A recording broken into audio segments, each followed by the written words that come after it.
Gustavo Petro está a puertas de cumplir los primeros 100 días como presidente de Colombia. Sus poco más de 3 meses de gestión permiten hacer los primeros análisis y conclusiones de lo que será la pauta que está implementando el nuevo gobierno de izquierda en Colombia, el primero en los más de 200 años de vida republicana.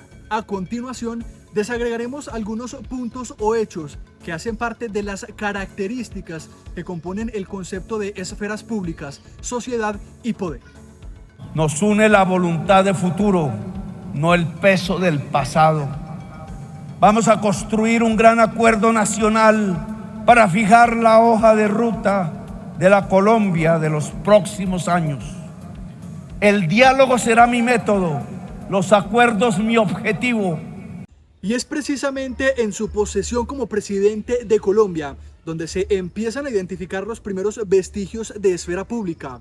Este ritual estuvo precedido por una serie de símbolos que intentaron enviar un mensaje alrededor del cambio, de rememorar lo que no se había dicho, de traer a colación sectores que habían estado marginados, de polémicas y tensiones que desafiaban el statu quo.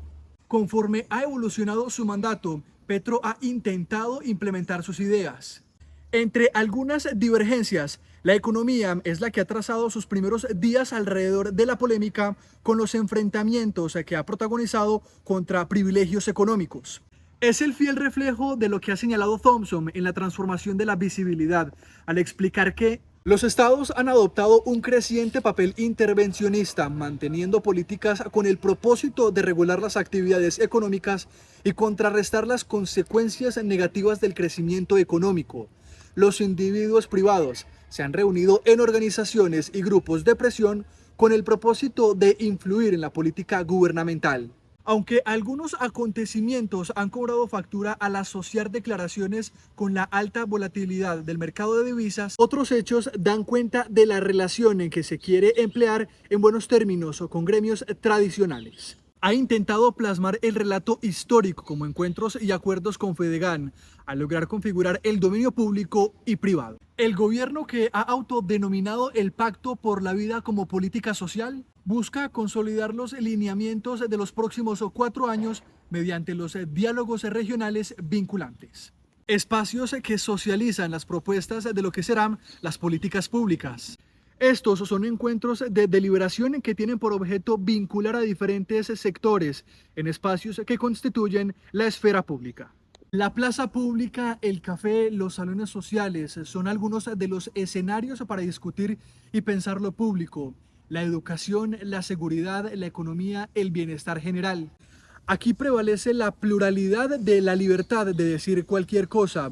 Jürgen Habermas ha dicho: la esfera pública debe ser equivalente a la libertad de expresión, a una participación libre en la política y en la prensa, no a una realidad construida por los medios. Y es que, a su vez, el profesor Bonilla complementa: es un lugar de interacción social en el que confluyen, compiten, dialogan, entran en discrepancia instituciones, lenguajes, sujetos y grupos sociales en torno a decisiones, intereses, puntos de vista, conflictos que afectan la vida colectiva de la sociedad.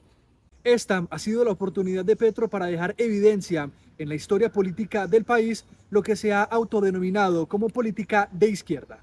Que las ideas perduren y trasciendan a las figuras, como lo ha sabido señalar la escritora y teórica Hannah Arendt al señalar: solo la existencia de una esfera pública y la consiguiente transformación del mundo en una comunidad de cosas que agrupa y relaciona a los hombres entre sí depende por entero de la permanencia.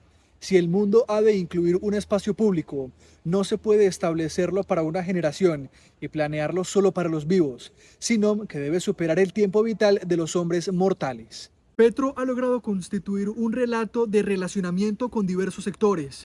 Lo ha hecho con poblaciones marginadas, específicamente con poblaciones que han padecido los estragos de las intensas lluvias en los últimos días en el país.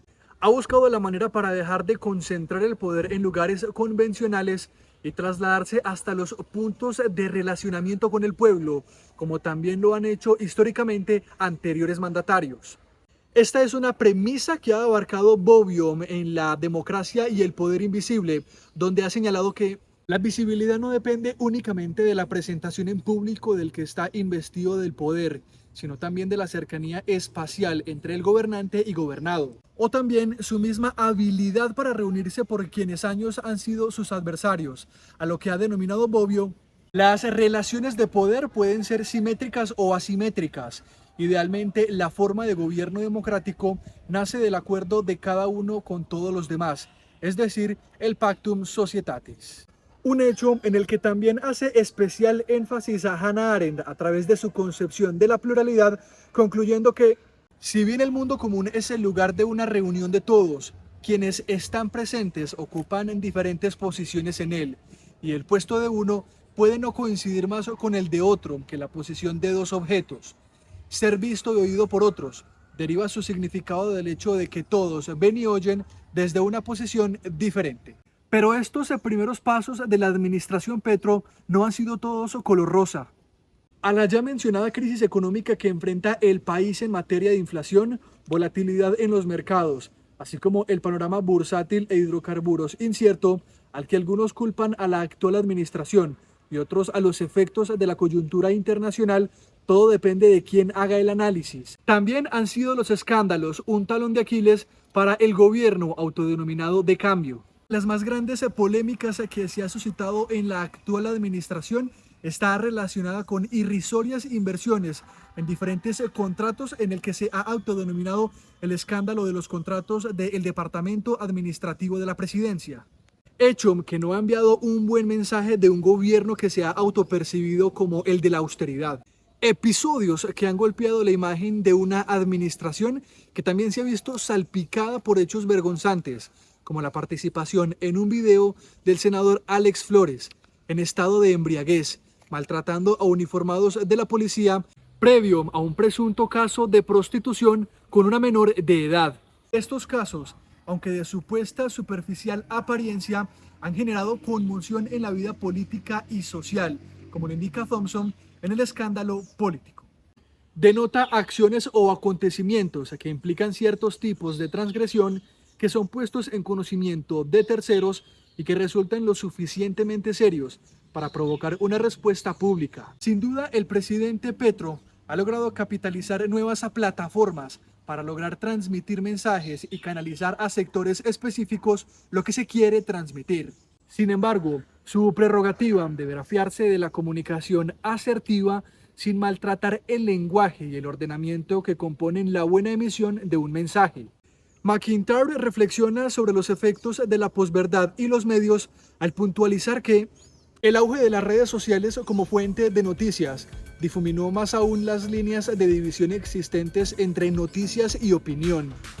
Resulta irónico que Internet, que permite el acceso inmediato a información fiable a cualquiera que se moleste en buscarla, se haya convertido en una cámara de eco.